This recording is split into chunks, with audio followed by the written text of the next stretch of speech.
All right. If you have any questions, feel free to ask using the Q&A icon at the bottom of the Zoom window. On a desktop, if you hover over the bottom of the Zoom window, you'll see it at the menu bar. And on mobile, if you tap on the screen, it should pop up. If at any time, let us know in the chat, but we're going to be taking a lot of our questions through the Q&A first.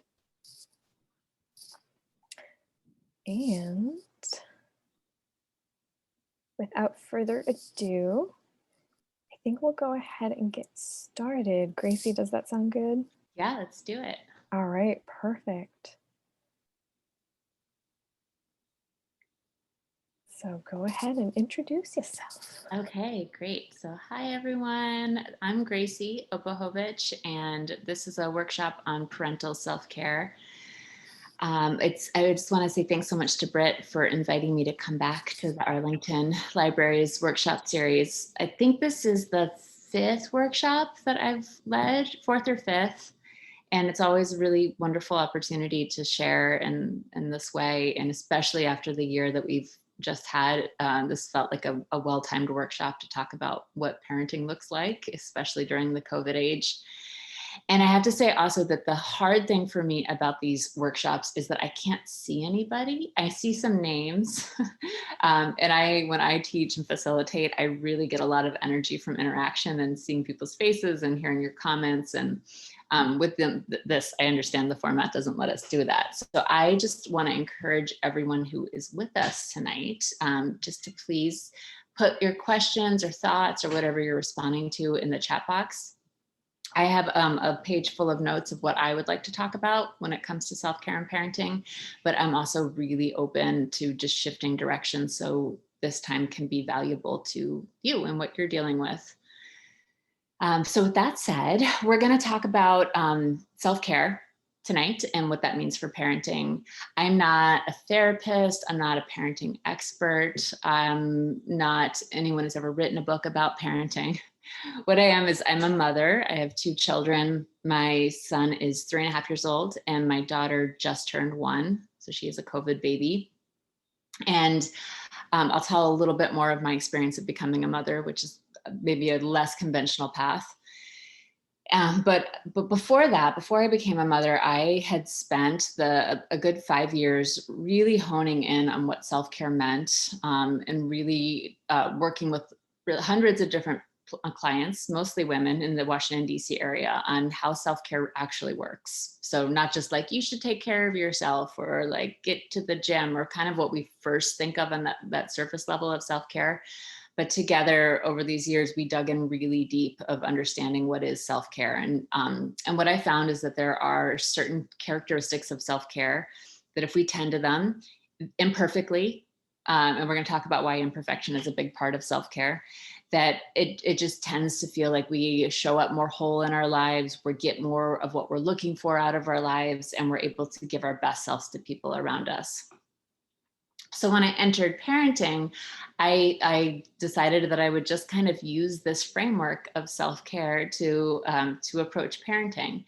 And what I found over these last almost 4 years is that I think it goes pretty well.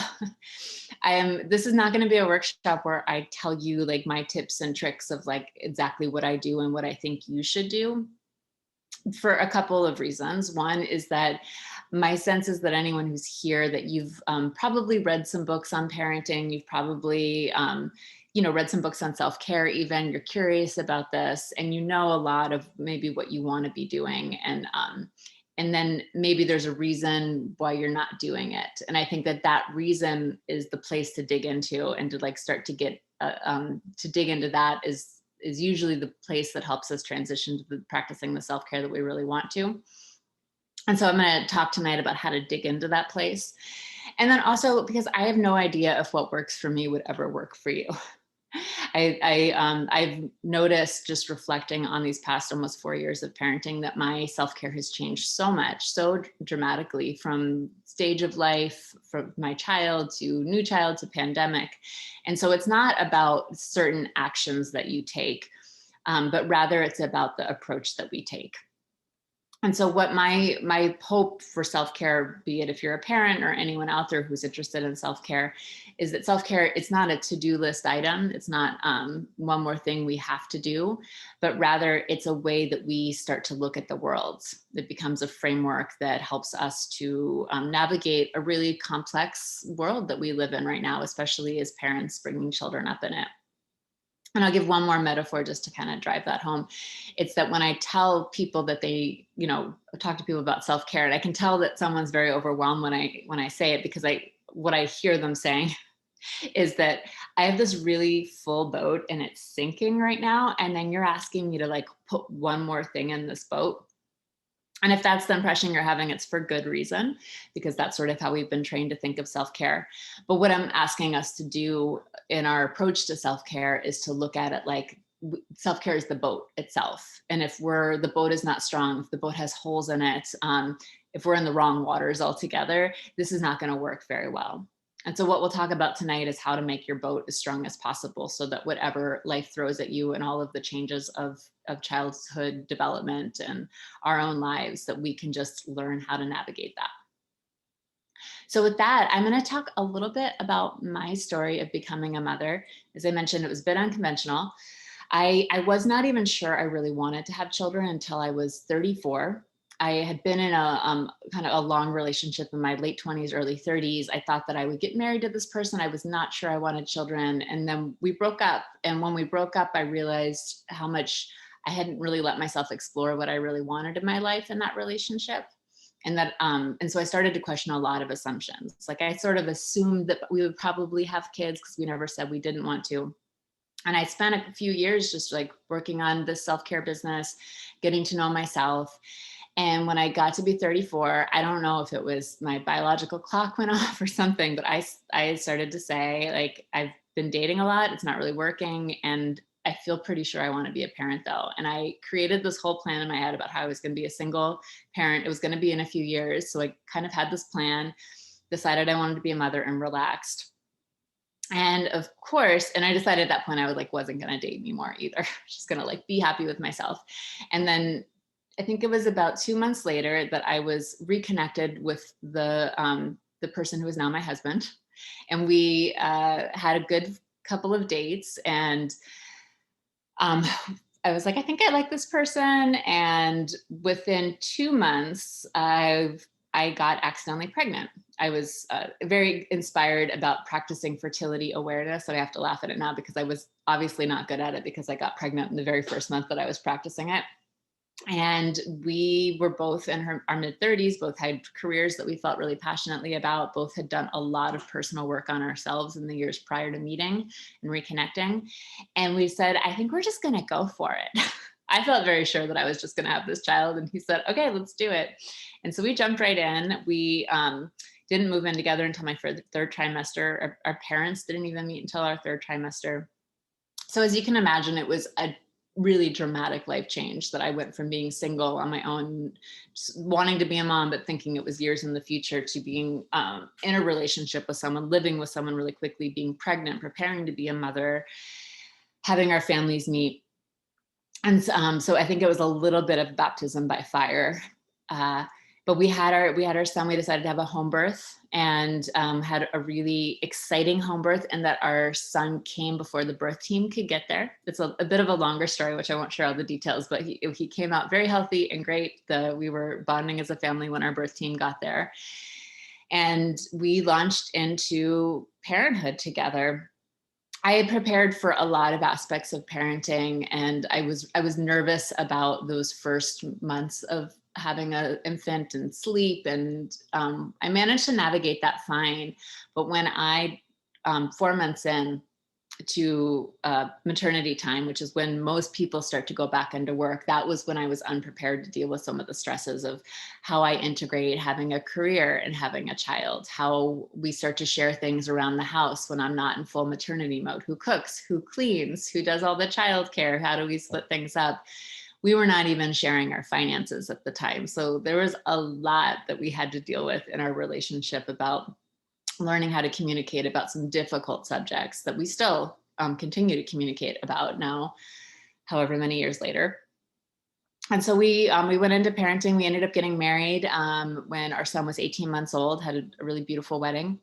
And we got pregnant with our daughter that week of the wedding when it was over, and had a great pregnancy with her, another home birth. This one time the birth team did come and managed to make it. And we were feeling really good and like everything is sort of settled. And then 2 weeks later, the world went into lockdown. So we have our daughter as a total pandemic baby. That our son was going to daycare, and we were trying to figure out how to even just like have a Saturday afternoon with him at home. And we were just really unsure of how to parent two children, and I was still recovering from my birth. And yet we got thrust into it. So we have opted in our family not to have any kind of daycare option. And so we've had to make it work over this last year of having both kids at home full time with us, while my husband works full time, while I work part time, but with a full time kind of spirit of my work being very important to me and me wanting to keep this alive. So again, so many challenging moments of just figuring out how to make it work, how to adapt to have an expanding family, how to have, again, very challenging conversations around whose work is worth more, what's the role of childcare in our relationship. There's a lot that's there. So I know that everybody's story out there is really different. I led a parenting self-care workshop when I was just had my son. And I remember being like, I've learned a lot about this. And I went in, it was at a yoga studio. And then one of the people there, she had two sets of twins. And I was like, I don't even know, like our experiences feel so different. And I think that's important to say, that like my experience of having two children and the way that it's happened, it's not comparable to anyone else's. And yet I do think that there is something that's the same, and that we're trying to parent in this context right now, which is challenging. And so much of what I've learned about self-care is that it does depend on context, that our self-care, that when we're in our teenage years, is going to look really different than when we're parents. When we're single is very different than when we're partnered. When we're kind of thriving in our careers, our self-care will look really different than when we feel like we're struggling in our careers. When we're having problems in our relationship, that will change how our self-care approaches as well. And so it's important to recognize that if you are parents, and I'm assuming most people who are listening to this are parents, that's an extreme context, especially if you are parents of young children, or parents of any child who's having difficulty adjusting to a phase of life. That's an extreme context. So that's going to change your self-care and the self-care that your family can achieve. And then this COVID age, I think, has really taken this to a whole new level of like this context. I was chatting with Britt before we started, of just saying that we don't even know how to like reflect on this time right now that we're in it. It's been so intense, like kind of relentlessly intense, and both in the way that the world has changed, and also in the way that so many of us have just been isolated, and the day-to-day of that, and holding both of those intensities is a lot. So what I would like to start with for our own approach to self-care is that compassion is probably helpful right now, because all of those contexts are really challenging. And I don't think that any of them are a barrier to practicing self-care that's satisfying. But yet, if you feel like you've struggled with self-care as a parent, then there's a good reason for that. And the more explicit we can make those reasons, and the more compassion we can have for ourselves, I find the easier it is to transition into other forms of self-care to help support us during those times. So from there, I've kind of three ways I want to break up what we'll talk about this evening. And these are what I look at as being like the three main, like meaty parts of self-care. Some of them I knew about when I first started teaching self-care, and others I've learned a lot more upon seeing my clients and the people I work with experience self-care. I'm going to talk about them in the context of parenting. So the first one is really about this outer level of like caring for our bodies. And I think that's about habits. It's about routines. It's about rituals. I think that what we've kind of been taught about how to make any kind of change on this level has been a model of perfectionism. And so I'm curious how many of you out there have seen or heard any of Brene Brown's work, because I think if you have not watched her TED Talk on and perfectionism and vulnerability, I highly recommend it. Finding her work, I think it was almost 10 years ago now, it really changed how I saw myself. Because before, when I heard about being a perfectionist, or I told that to people that I was a perfectionist, I really felt like that was a good thing. And when I was reading about her research that she did, she started to interview all these people that she considered to be wholehearted people that were more resilient in how they approached life. And she found that that they kind of recognized the limitations of perfectionism and really started to celebrate their imperfection. So instead of striving to be the best, to like show the world how great you are, and she said that actually it's like an armor, a suit of armor that we put on ourselves as a defensive mechanism. And that when we can have the courage to start to dig underneath that armor and look at our real selves that are underneath it, and be vulnerable and share from that place, that's really, really where we start to find like our true selves that are there. So this has been a process for me of working with perfectionism on many levels. How perfectionism influences our self-care is that many of us have, we want to change. We have things we want to do for ourselves. I'm guessing that every person who's listening to this has like had a goal about how they want to approach their lives, and then feeling like they've fallen short in some way.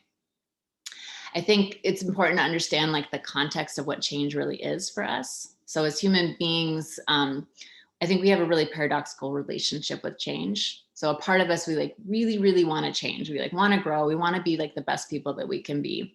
And we're fed a lot of messages around this, like live your best life.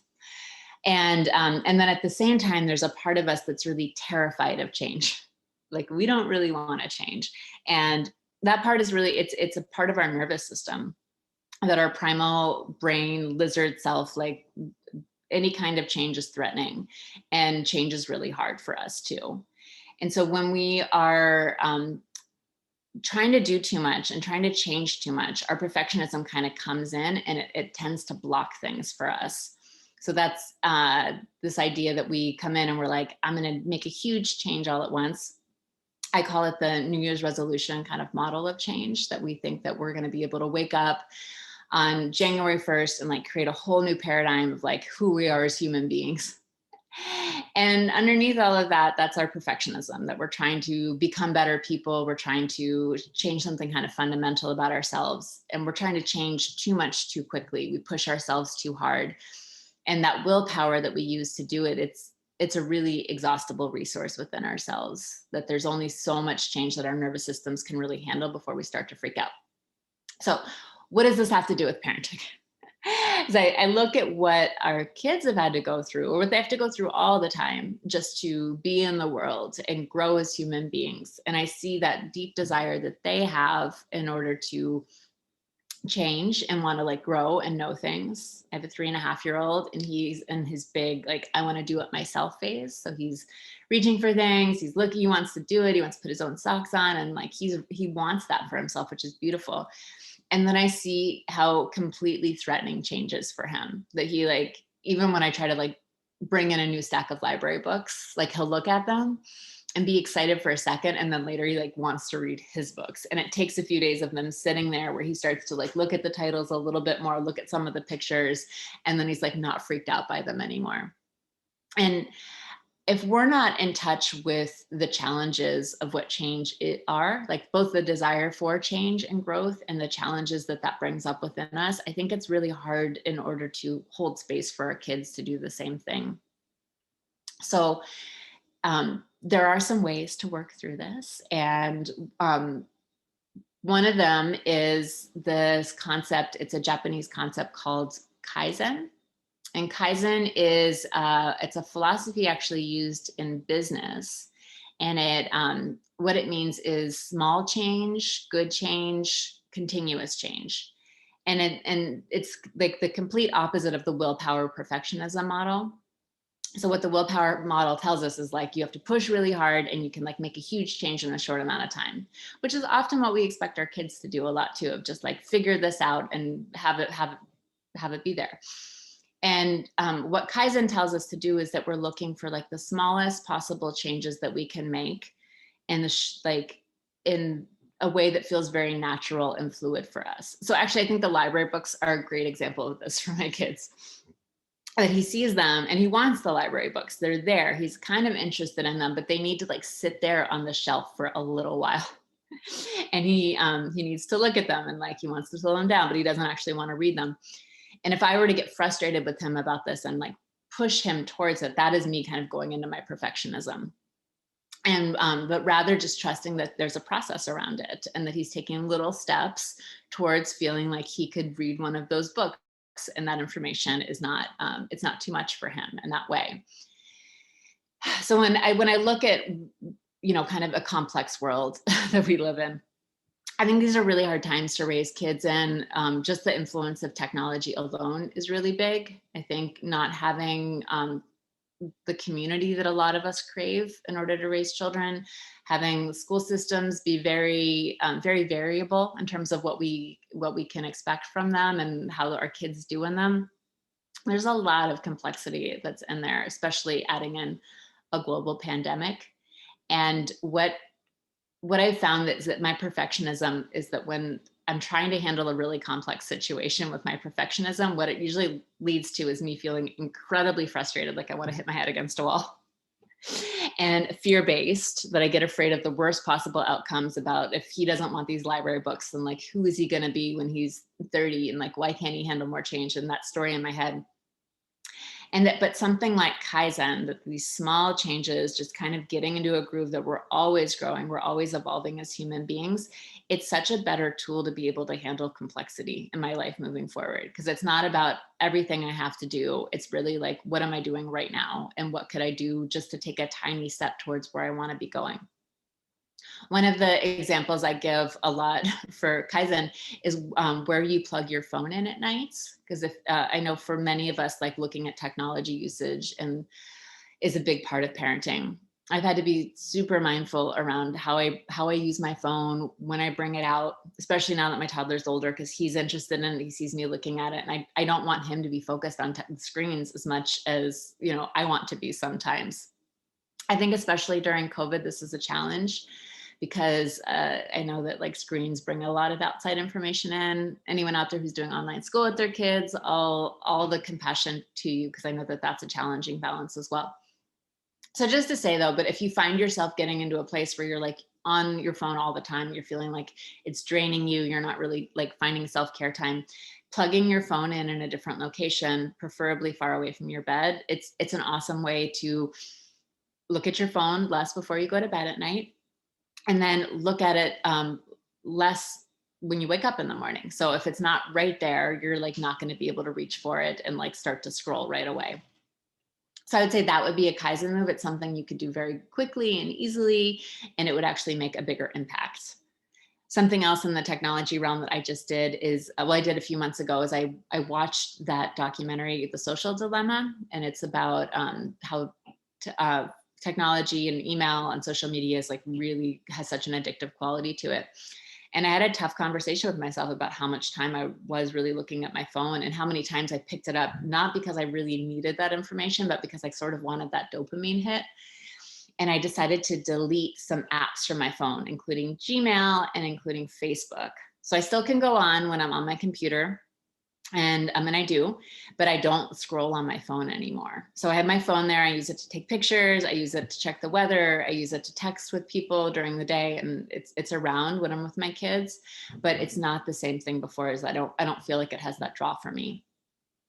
So again, you're going to need to figure out the habits that you want to start to shift for yourself. If it's exercise, just putting your shoes out. But if you want to go for a walk or a run, just like putting them by the front door is a great Kaizen move.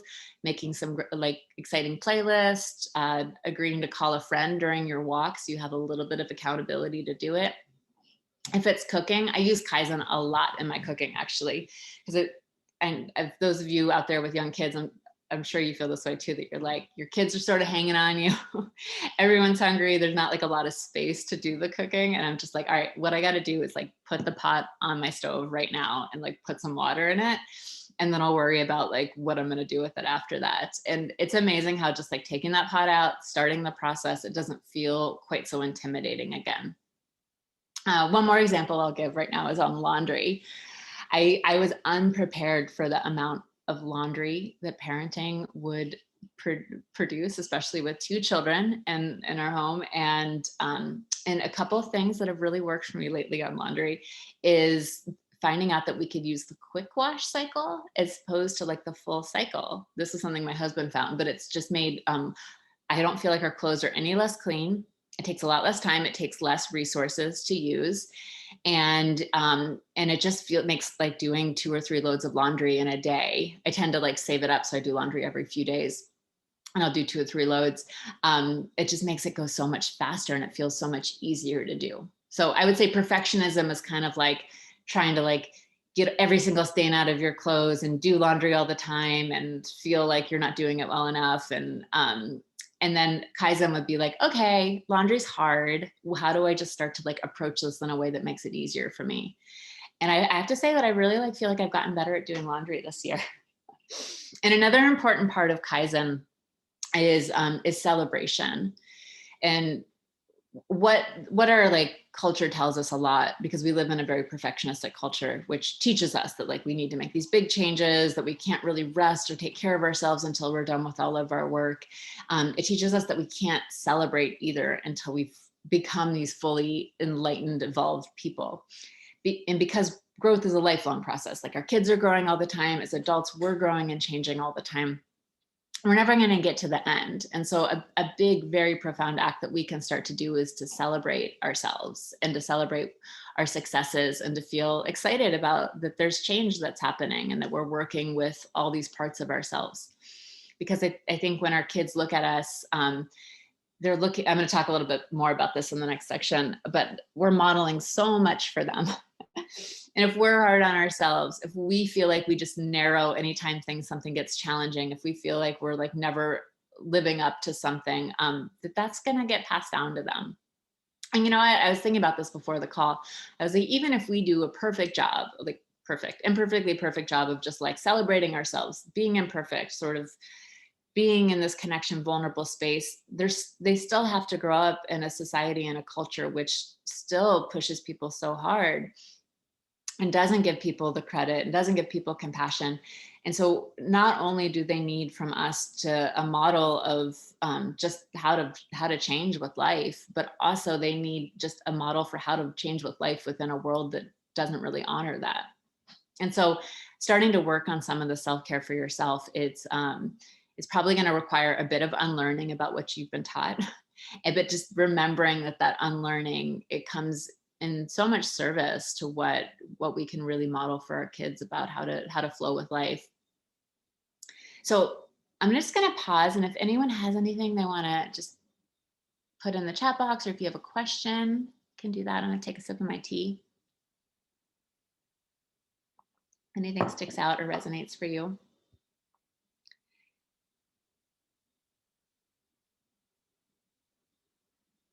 And I want to say that this is like when I started teaching self-care programs to people, I really did it on the basis of learning a lot about Ayurveda, which is the sister science to yoga.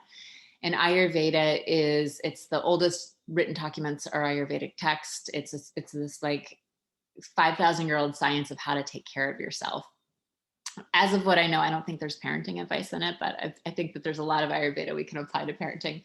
But what I really started to teach people about was how to have daily routines and how to link up those daily routines with the rhythms of nature. And there's a lot that could be said about that. And I could lead a whole workshop on that. And I did for years. But I think what Ayurveda has really taught me is that I'm connected to nature itself and that nature is always changing. Like today in Washington, D.C., it's 75 degrees, beautiful day. And then 2 weeks ago, it was really cold outside. There's like huge changes that are happening all the time. And then I find that when I let myself just change with life, like I really do feel more connected to nature around me and more whole in myself. So this is not like coming from nowhere. It's really seeing the power of that.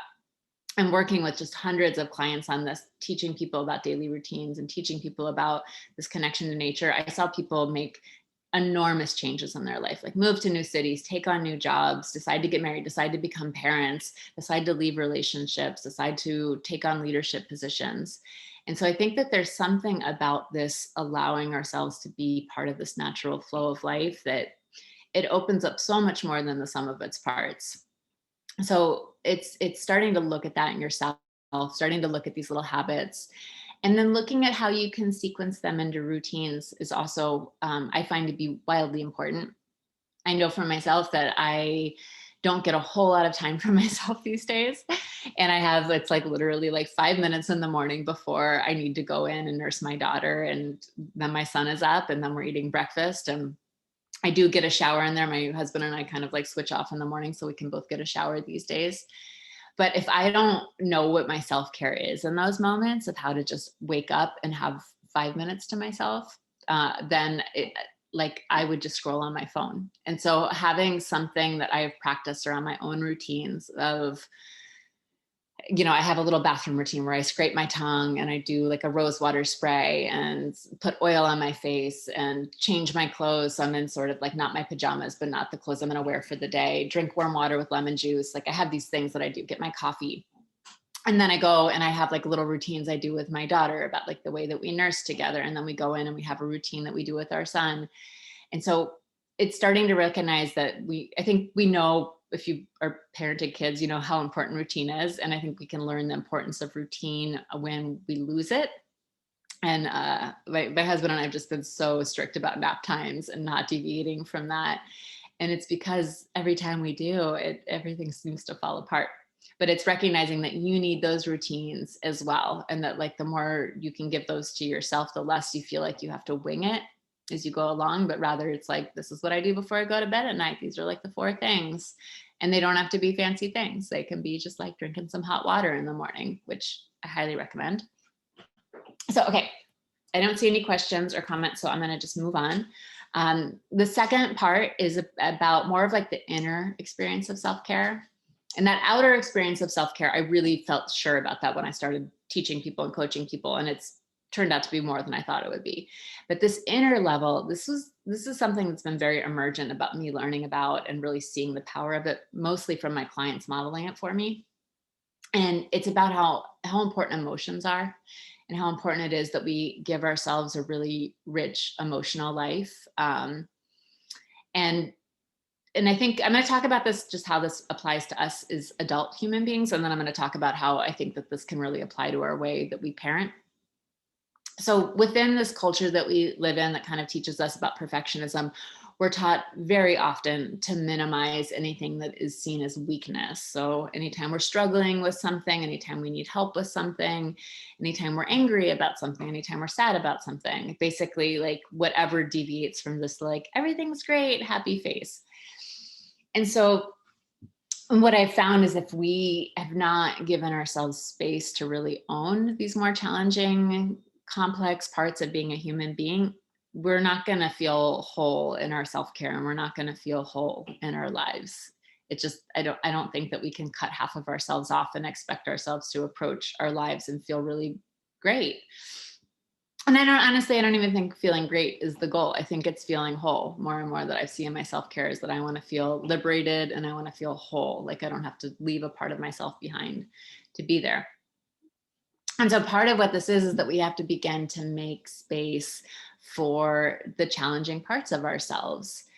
And if you grew up in a family where people modeled really healthy anger and were able to like have very constructive conflicts by feeling their anger and expressing that to others, I don't know many families that were that way. My family, people repressed it and then they exploded. That was like very much the pattern. And it's taken me a lot of learning and practice as an adult to recognize that there are different ways to go about dealing with anger, and that the knowledge in anger is so valuable. The same with grief. Like grief has been a transformational practice for me about being able to recognize when I am really sad about something, being able to give myself that space to feel upset about it, to like reach out and get the support that I need, to cry, to have rituals around grief. So all of that, I mean, I could go on and on at the list. But I think that what I'm trying to say is just that this emotional intelligence, it's so necessary and so important.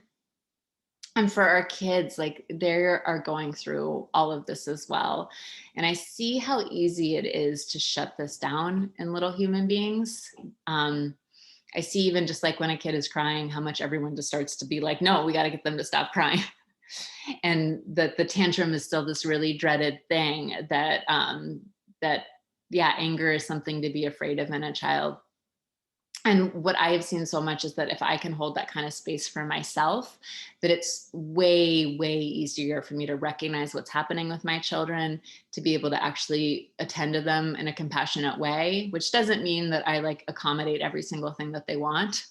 Actually, I feel like it's the opposite, that I think if I can recognize like their underlying anger that they feel, the grief that they feel about things, their just frustration, their overwhelm, as I can pick up on all those things in myself, that it makes me set way more boundaries with them about like, no, you don't need the extra ice cream. Like if you're screaming about the extra ice cream, I'm definitely not going to give you that extra ice cream. Like, cause I can see that that's not what this is about. And that's like my boundary. My son was like screaming in the car. He wanted to listen. He's really into PJ Masks right now. Anyone has toddlers, I don't know if your children love them as much as my son does, but he's really into them. He wants to listen to the music all the time. We're driving back from being outside. He has to put on PJ Masks, and we said no. We compromised on another choice, and then he started to just lose it over the PJ Masks. And I felt very firm that like we had agreed it was not going to happen. And I also felt like if I can just hold that boundary, then I have so much more space to just like let him have his emotions. And what a gift that is. So there are, and I think people usually do it the reverse. You know, I think people sort of like don't allow kids their emotions, and then they give them the thing. They don't hold the boundary. And I think what our kids really need to feel is that the boundary is there, that they can see I can go this far, but I actually can't go that far, and that, but all the emotions around it are allowed.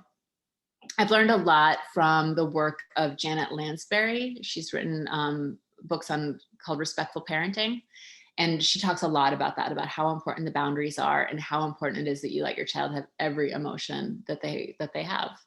But part of that is recognizing that that's still going to be triggering for us. Even if you've done a lot of work, I do a lot of work around like anger and grief, and I still get triggered by it sometimes. And so even being able to recognize the trigger in yourself is wildly important. And that recognizing of the trigger, I was feeling it the other day. I was edgy. I hadn't really gotten a break, and I was like, wow, I'm getting angry. And I could feel the triggers were happening in me. My son was getting frustrated. I was getting angry, and I was like, okay, it's time out. Like, and I know this is not always an option for all of us, but I was like, I'm going to get my husband. I need to take like a 15-minute break. And I did. I relaxed and I came back to it. But it was that being able to check in with myself to be like, I'm actually getting triggered right now, and this is a good time for me to take a little bit more self-care. So this sounds good. I don't think I'm probably giving new information to anyone out there, but sometimes just hearing it said can be helpful. But there is one self-care thing that I think is really, really important if you want to be practicing this inner layer of self-care. And that is understanding the distinction between what I call numbing and self-care. So what I see numbing as is that you've had a really hard day. You've had a long day of parenting, a long day of work, a long day of feeling like you're not doing either of those two things very well. And you are just really looking forward to having a glass of wine, maybe 2 glasses of wine, and watching Netflix, maybe 2 episodes of whatever you're watching, maybe more. And it kind of feels like self-care. Like it just feels like it's a chance for you to just chill out and let go. I want to be clear that there's nothing wrong with that, but I would just not define that as self-care. And I call it numbing because what it is just you turn the volume down. Is that like your life is really intense and you do something that just turns it down for a while. And the issue with that is that the next morning when you wake up, the volume's turned right back up. And then you try to numb more, and then the volume gets turned up more, and it just like when you don't fix something from the root and you're just kind of dealing with the outcropping of it, it can really easily lead to a lifestyle of numbing. And if you're numbing all the time, then my guess is that you're probably not feeling a lot of those emotions that might need to be processed, which could be overwhelm, which could be anger, which could be, frustration, grief, any of that.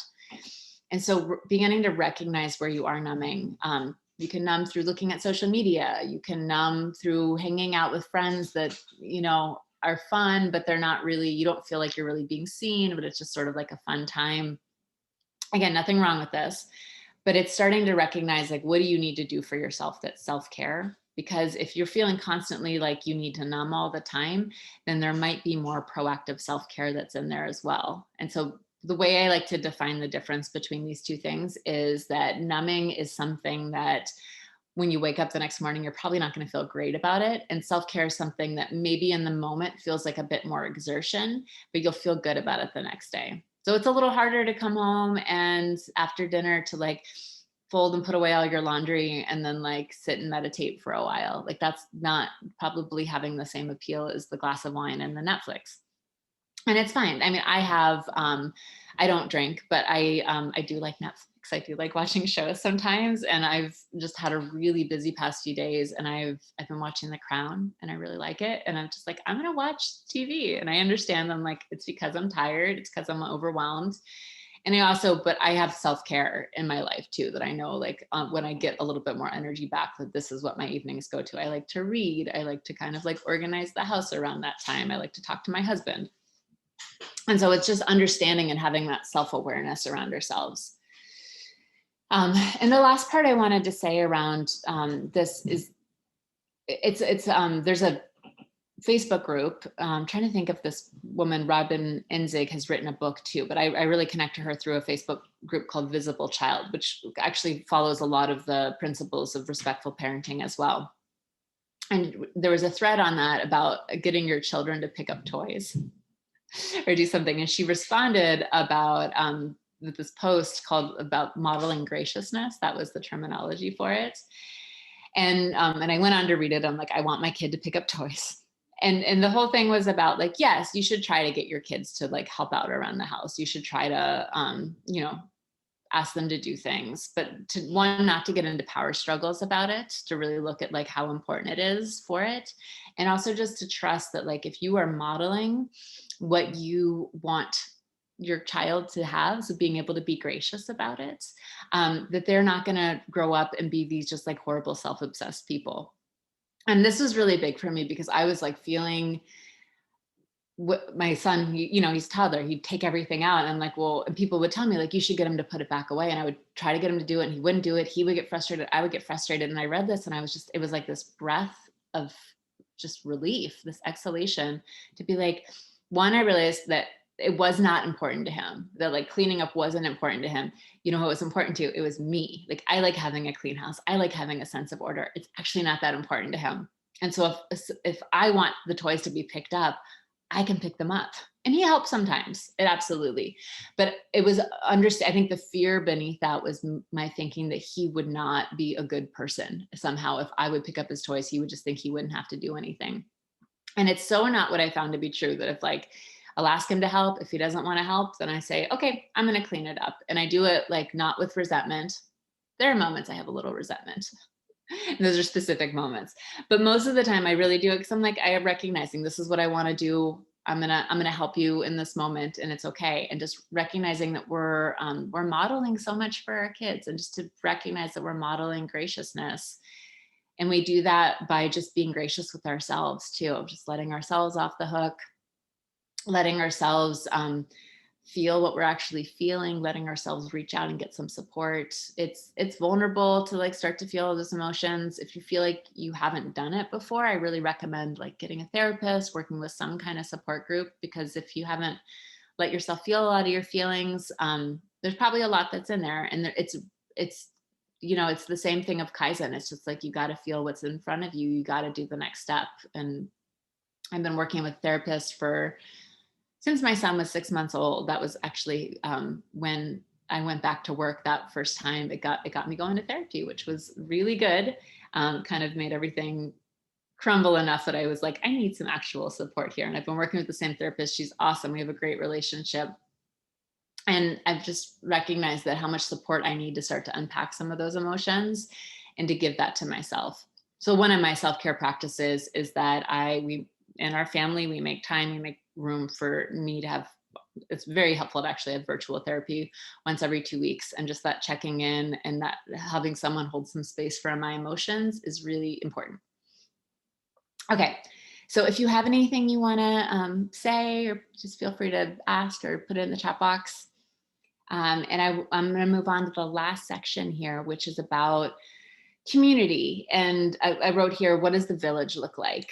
Because it's, that whole thing, it takes a village. And I don't think before COVID, I really felt like I had a full village. I had daycare, I had neighbors I liked, I had parents who lived in different states.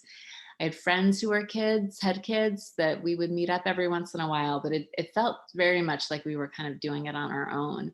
And then in this last year, like we literally have been doing it on our own in terms of just like day-to-day childcare. And so it's really highlighted the importance of community and what that is.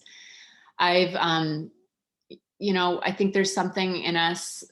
I don't want to speak too much about like the gender of all of it, but I think as women, there's a lot more expectations that we kind of sacrifice ourselves to give something to our kids. And, that sacrifice can look like sacrificing time with other adults in your life. And I'm going to talk about, I think one is friends are really important. I've found that in this past year, like my friends have really sustained me. And that might be that I'm like holding my daughter on my lap as I did the Peace Corps. My Peace Corps friends have had like a few virtual meetups. And and just to like be in that energy, even if I can't fully participate, showing up for those things has been really important for me in this past year. I look forward to doing them in person more when the world opens up a little bit, but just remembering to make that a priority.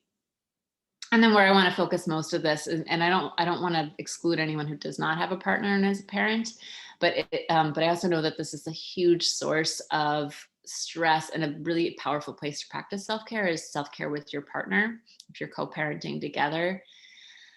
I think that especially in this last year that we have put so much pressure on the people that are in our immediate spheres in terms of what we can expect them to give us. I really like the work of Esther Perel. She's a relationship and sex therapist, and she has a great podcast. She's written a couple of awesome books. I read one book called Mating in Captivity, which was really helped me understand like sex and parenting and relationships and monogamy and what that's all about. So I recommend that one. But she talks about how important it is to recognize that because we don't have this kind of intact village, we expect our partners to be our best friends, our lovers, our co-parents, our cheerleaders, or like sometimes our co-workers, people that we're running a household with, and that it puts so much pressure on the relationship.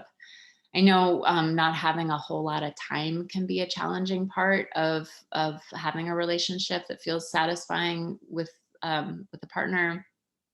And there are days when my husband and I, he works from home, I work from home, we're raising our kids, and we'll like look at each other at like 4:00 and be like, hey, hi you, because I see him, but we're both like, one of us is running after one kid, one of us is running after the other, or like one of us is trying to manage the dishes. It's a lot of stress. So I have 3 things actually that I feel like have been really helpful in my relationship that's helped us. One is routines. And routines, again, it's important for kids, important for us as people, but it's also important for relationships. I feel like the relationships in my life that have grown the most are the ones where there's sort of a set way that we have about hanging out or how we interact with each other, a weekly phone call with friends or with a parent, Zoom dates, all of that. But with us and our relationship, it's what's worked for us, which again might not work for everybody, is having a routine around the weekends. We've always had Friday nights since our son was a baby, just that we never went out on Friday nights. If we ever got a sitter and went to do something, it would always be Saturday. We didn't work on Friday nights.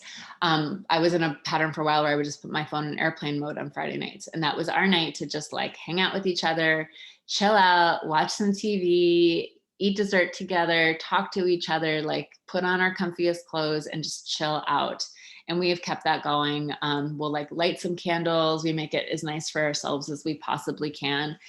And I just look forward to those Friday nights so much. There's like no pressure about anything happening that night. It's just like time for us and just time to like connect to one another. So I think if there's sort of like for yourself, if you are waiting to find time magically to take care of yourself when your to-do list is finished, I think it's the same for partners, especially when you're in this parenting phase, because I know right now I have like a huge pile of laundry upstairs that when I finish this workshop, I'm going to go fold that laundry and then it'll be 9:30 and then we're going to start thinking about bed and we're going to wake up and we're going to do the whole thing.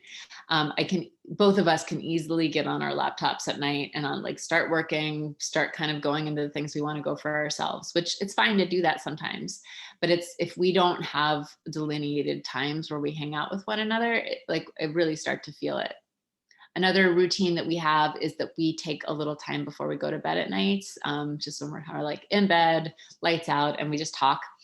We talk about, we have kind of a set thing where we talk about things in our day that went well, that we feel grateful for. We talk about what we feel proud of ourselves for, and we talk about what we appreciate about each other. I think the whole thing takes 10 minutes. I get super sleepy in the meantime. It's like my little nightcap.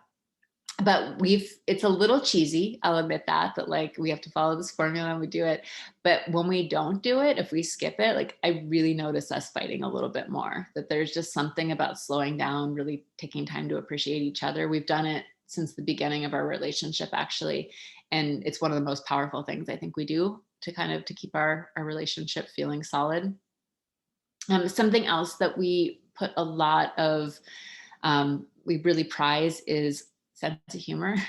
It's, there are just moments where we have one child who is screaming, the other child who's just had like an explosive diaper. And we look at each other. This is our joke right now, is we're like, let's have another one. Which I don't think we're going to have a third child, but that humor that we can do for each other. We were exhausted last night when we put the kids down. And I was like, let's go on YouTube. And we pulled up a couple of videos that were funny and we had some giggles together. And I was like, this is like a real practice for us. It's something that really helps us. We joke around a lot. We tease each other a lot. And I think what humor does is it relieves tension. And there's a lot of tension about trying to keep everything together right now. So the more that you can laugh with your partner, I think that's important. And then the last piece, which is actually a really big piece, is that we seem to handle conflict pretty well. There's nothing in a relationship that we just to say that I think I used to prize in a relationship a minimal amount of conflict, that you're in a good relationship because you don't fight ever. And my partner and I were both pretty fiery people. We both could get upset pretty easily, and especially when we're tired and have the pressure of kids, and it's easy to start to fight. And so what actually my husband has just taught me a lot about this, about how to just be in the conflict, to recognize your anger, but not to throw fire back at the other person, just to be I'm upset about this. And this is really hard. We have just had to navigate so much around, really I look at the patriarchy in our relationship, about looking at, okay, I'm doing this much childcare. I'm the woman. I'm doing this much housework. You're making this much money. And why is that more valuable? But a lot of what we've had to do in these past years is really look at how those internalized beliefs around what men do and what women do, how they show up in our relationships, to have a very clear dialogue about it, to, it still can be kind of threatening when this stuff comes up, but it just feels I feel like we've grown so much by having this really constructive conflict and really letting ourselves have these whole emotions and be there for each other, and just to have faith that we're going to be okay in it. And I know that this kind of conscious conflict it doesn't come easily to everybody. I would say it comes more easily to my partner than me. If I were leading the way, I don't think it would feel so conscious sometimes. But if you don't feel like you have this, I think a couples therapist, if you find a couples therapist that you trust that can help facilitate these conversations, is great. And the more that you can get someone else to help you kind of talk about it and be constructive in your conflict, and you learn that modeling, then you can really do it. Because again, our children are learning so much from us. Like I've heard it's until age 5 that their kids don't really learn that much from their peers. Like after age 5, that's when kids start to learn a lot from their peers. But by that point, they're so formed as human beings already. Like there's a grounded sense of self that's there that they can go and learn from their peers. And but who are they learning from in those first 5 years? Like they're looking at us, they're looking at how we handle conflict, they're looking at how we use humor to diffuse things, they're looking at how we kind of like uphold our relationships. And because if you're in a committed monogamous partnership with somebody and raising kids with them, or even not a monogamous one, but just a committed partnership of these are who I'm raising my kids with, it's going to be a very formative relationship. So it's a powerful thing to practice self-care together. I'd say that practicing self-care together probably doesn't work super well unless both people have an interest in self-care for themselves. And if you are with a partner where you feel like you have a greater interest in self-care than that partner, I think that is, there's a powerful thing to just be like, I'm going to practice more self-care for myself. And that can really inspire the people around you. Sometimes it means holding a lot of space for them to do it at their own pace, to not rush them. The same way with our kids, that we hold space for them, that recognizing that everyone has a process that they go through. And then, of course, when you feel like you are in a partnership where you can't practice the self-care that you need, when you can't have any kind of constructive conflict, when it feels more damaging than it's good, then, having boundaries around that is an option as well. And so it's just learning how to look at yourself, to trust yourself, to listen to yourself. And I think, again, there are a lot of different people out there who teach a lot of different ways of parenting, but I've just found if I can stay connected to myself, listen to my emotions, figure out how to change with my life, really cultivate the community that feels nourishing and powerful for me, that it really seems like my kids just kind of do okay with that. I have a lot to learn. I have two kids that are pretty young, and I recognize people listening to this might have kids that are a lot older, and you would have a lot to teach me. So there's this by no means the most conclusive workshop ever, but I do hope that it has sparked some thoughts about self-care. It's a journey. It's not something you like get done. I've been working on my perfectionism and my Kaizen for years now, and it just keeps getting more powerful, but it's not done. And that's kind of a beautiful thing. Like, we don't want our kids to be done developing and learning, and like, we're the same way. So I'm happy to talk. If anyone has any questions still, feel free to put them out there. I saw that Kaizen, that Brits, thanks for clarifying what Kaizen is and how it's spelled. And yeah, I'll just put my website in the chat box, and you can check out my work there if you're interested. I have a workshop. I have a website. Excuse me. This is the 9 o'clock brain starts to take over. I have a mailing list, and you can sign up for that. And I also have a book. It's called Self-Carefully, and you can get it anywhere that you buy books. And I talk a lot about lots of different self-care, including the self-care of caretaking. So thanks so much. And thank you, Britt, for hosting this and being here tonight. I am so glad. Thank you again for joining and always teaching us some wonderful things. So I hope everyone got a lot out of this. Again, Gracie's information, if you can't see it in the chat, is selfcarewithgracy.com, and that's GRACY. And Self-Carefully is her book. So yeah, thank you so much for joining us. I don't see any Q&A. I'll wait just one more moment, just in case we get any last minute things. But yeah, 9 o'clock brain is definitely a thing. Yeah, it's